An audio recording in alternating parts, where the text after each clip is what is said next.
আজ নিখিলবঙ্গ শিক্ষক সমিতির ডাকে রাজ্যের 23টি জেলা থেকে শতাধিক শিক্ষক শিক্ষিকা শিক্ষাকর্মী সল্টলেকের ইন্দিরা ভবনের সামনে করে মাদ্রাসার ঋত গৌরব ফিরিয়ে আনতে, মাদ্রাসায় ভুতুড়ে শিক্ষক নিয়োগ বাতিল করতে, মাদ্রাসায় সমস্ত শূন্য পদে মাদ্রাসা সার্ভিস কমিশনের মাধ্যমে স্বচ্ছতার সাথে নিয়োগ করার এবং বিদ্যালয় ও মাদ্রাসায় শিক্ষক শিক্ষাকর্মী নিয়োগ দুর্নীতিতে যুক্তদের অবিলম্বে দৃষ্টান্তমূলক শাস্তির দাবিতে জমায়েত করে। বক্তব্য রাখেন সমিতির সভাপতি সুদীপ্ত গুপ্ত, রাজ্য সম্পাদক সুকুমার পাইন, কেন্দ্রীয় কমিটির নেতা সবুর আলী, কেন্দ্রীয় কমিটির নেত্রী মুর্শিদা খাতুন। এছাড়াও বিভিন্ন জেলা থেকে আগত প্রতিনিধিরা বক্তব্য রাখেন। 5 জনের একটি প্রতিনিধি দল মাদ্রাসা ডাইরেক্ট যান। কলকাতা থেকে ইয়ামুল হোসেন মল্লিকের রিপোর্ট, সুন্দর বাংলা নিউজ। আজকে আমাদের এবিটি এর উদ্যোগে মাদ্রাসা ডাইরেক্টরেটের দপ্তরে আমরা ডেপুটেশন কর্মসূচি আছে। ডেপুটেশন কর্মসূচিগুলো মূল বিষয়টাই হচ্ছে যে মাদ্রাসা আমাদের গণতান্ত্রিক একটা মাদ্রাসা, যেখানে ধারাবাহিকভাবে শিক্ষক শিক্ষাকর্মী নিয়োগ হতো। মাদ্রাসাগুলোর সিলেবাস পঠন পাঠন সেটা আধুনিক বিজ্ঞানসম্মত ভিত্তির উপর প্রতিষ্ঠিত ছিল। এই সরকার আসার পরে সেই মাদ্রাসাগুলোকে অনেকটা তার যে হিত গৌরব, সেই গৌরবটাকে বিনষ্ট করে দিয়েছে। অতএব তাকে হিত গৌরব আমাদের ফিরিয়ে আনতে হবে। সবথেকে আশ্চর্যের বিষয় যে আমাদের স্কুল সার্ভিস কমিশন যেমন ছিল তেমনি মাদ্রাসা সার্ভিস কমিশন, মাদ্রাসা সার্ভিস কমিশনের মধ্য দিয়ে ধারাবাহিকভাবে শিক্ষক শিক্ষিকা শিক্ষাকর্মী নিয়োগ হতো।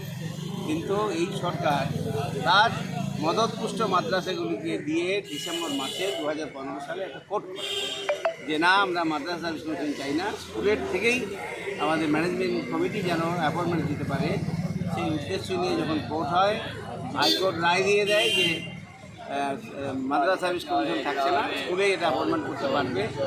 তখন কতগুলো মাদ্রাসা যারা এখানে আক্রান্ত হয়েছে বিভিন্ন রকমভাবে, তারা সম্মিলিতভাবে সুপ্রিম কোর্টে এটার বিরুদ্ধে স্টে অর্ডার করে 11 দিন সময়ের মধ্যে 900 মাদ্রাসার শিক্ষক নিয়োগ হয়ে যায়।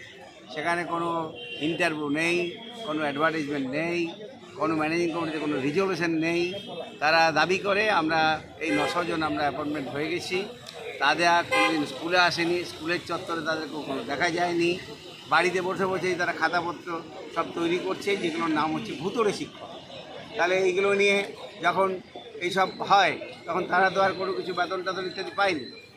তারা এর পরবর্তী ক্ষেত্রে কিছুদিন আগে সুপ্রিম কোর্ট করে বলে, যেহেতু আমরা চাকরি করছি আমরা বেতন পাবো না কেন, সুপ্রিম কোর্ট বলেছে তোমাকে বেতন দিয়ে দিতে হবে। এই জন্যই এর বিরুদ্ধে আবার কেস টেস ইত্যাদি হয়েছে এবং সরকার এখানে সব দেখভাল করার চেষ্টা করছে।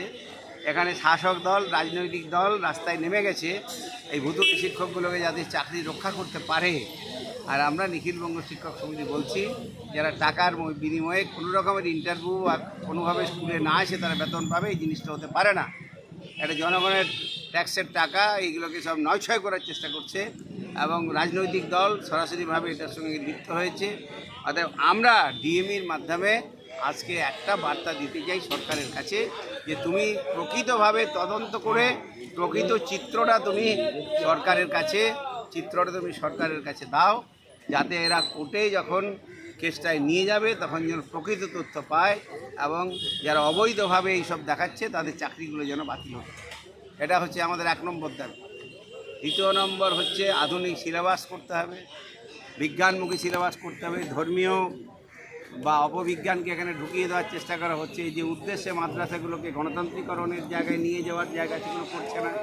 গণতান্ত্রিক যে ম্যানেজিং কমিটি যে নির্বাচনগুলো করবার কথা, সেখানে গণতান্ত্রিকভাবে সেগুলো নির্বাচন হচ্ছে না। এসএসসির মধ্য দিয়ে ধারাবাহিকভাবে নিয়োগ প্রক্রিয়া জারি রাখার যে ভাবনা, সেগুলো এখানে হচ্ছে না। আমরা বলছি এসএসসির মধ্য দিয়ে তোমাদের নিয়োগ প্রক্রিয়াকে জারি রাখতে হবে। প্রচুর ছাত্রছাত্রী, শিক্ষকের অভাব, এগুলো হচ্ছে না। দীর্ঘদিন শিক্ষাকর্মীর ইন্টারভিউ হওয়ার পরে সেই প্যানেল প্রকাশ করা হচ্ছে না। বিভিন্ন রকমভাবে আমরা সেখানে লক্ষ্য করছি। কম্পোজিট গ্রেড ঠিকভাবে পাচ্ছে না।